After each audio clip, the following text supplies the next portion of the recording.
রাজধানী ঢাকার একেবারে কাছাকাছি যখন আমরা এমন চমৎকার চমকপ্রদ গ্রামীণ সৌন্দর্যের অবয়ব দেখতে পাই, তখন আমাদের মনের ভেতরে ভালোবাসার উচ্ছ্বাস জেগে ওঠে। সুপ্রিয় দর্শক, আসসালামু আলাইকুম, কেমন আছেন? আজকে আপনাদের খুবই চমৎকার গ্রামীণ পরিবেশে মনে হবে গ্রামের রাস্তা দিয়ে এগিয়ে চলছি। হ্যাঁ দর্শক, আজকে আপনাদের দেখাতে চলেছি ঢাকার এক আসন, ঢাকা নবাবগঞ্জ দোহারে যাওয়ার রাস্তার ভিউ, রাস্তার সৌন্দর্য দেখুন। আমরা বাসে চড়ে দোহারে যাচ্ছি।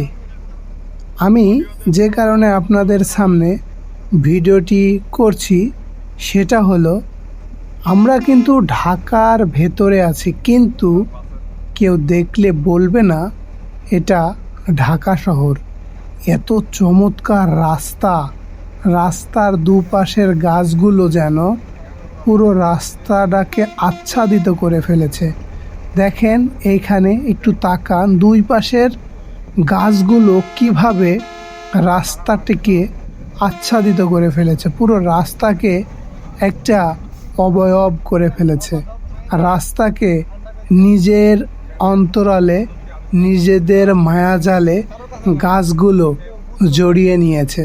হ্যাঁ দর্শক, আমরা আজকে আপনাদের এই চমৎকার, সুন্দর, দুর্দান্ত, দর্শনীয় গ্রামীণ পরিবেশের রাস্তাটি ঢাকা জেলার দোহারে যাওয়ার রাস্তা।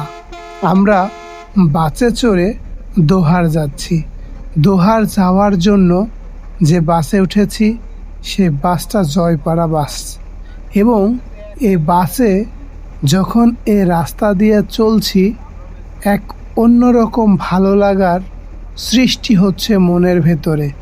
মনে হচ্ছে একেবারে গ্রামীণ কোনো পরিবেশ, গ্রামীণ কোনো অঞ্চল, গ্রামীণ কোনো জায়গায় আমরা আগাচ্ছি।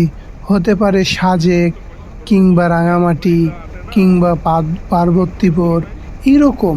কিন্তু না, এটা ঢাকা জেলা, অর্থাৎ বাংলাদেশের রাজধানী ঢাকা। সেই রাজধানী ঢাকায় এক আসন নবাবপুর, সেই জায়গায় এত চমৎকার রাস্তা, সত্যি এক মনের ভেতরে অন্যরকম ভালো লাগা কাজ করে। ভেনুখালী, হাসারি, খুবই চমৎকার এই যে রাস্তাটা। এই রাস্তার কিছু দূর যেতে যেতে আমরা দেখতে পাই খুবই চমৎকার ব্রিজ দেখতে পাই। আসলে সৌন্দর্য না দেখলে বিশ্বাস করা যায় না।